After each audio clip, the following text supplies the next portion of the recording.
he makes an intensive study and comes to certain conclusions.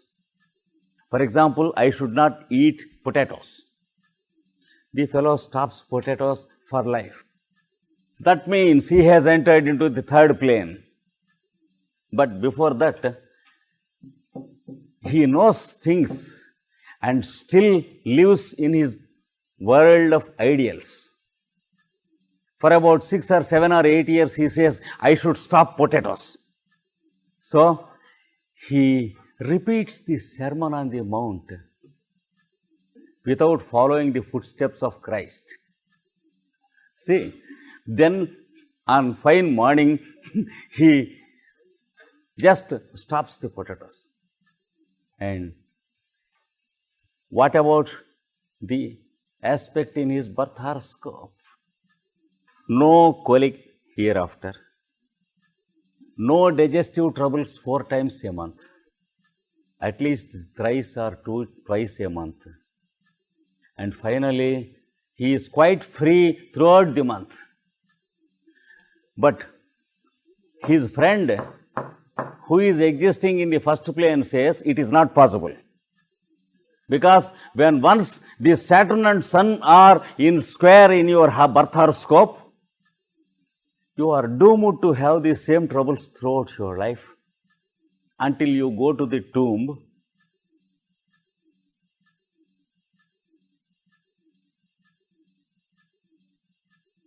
And wait for the doomsday and day of judgment. But this fellow says, no, it's not the case. But there is no communication between the two fellows. This fellow can listen and understand what this fellow says, but this fellow cannot listen and understand the voice of this fellow. So here, the planets come to a third type of relationship with the fellow, his advisors and guides. The same planets which gave him colic during the first 35 years, they began to instruct him as to how to heal the colic.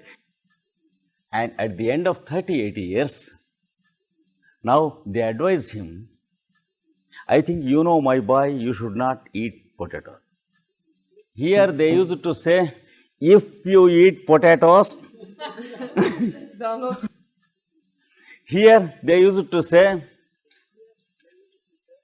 potatoes, like that.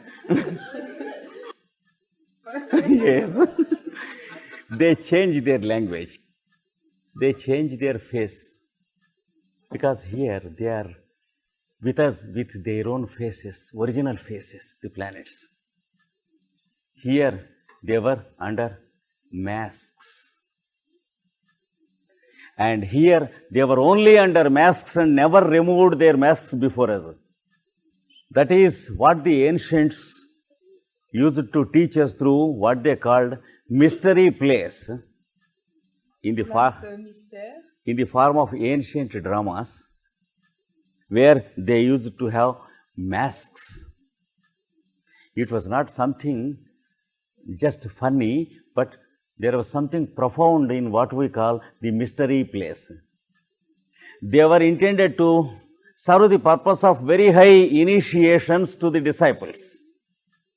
That's why there used to be so many mystery schools in the ancient spiritual organizations.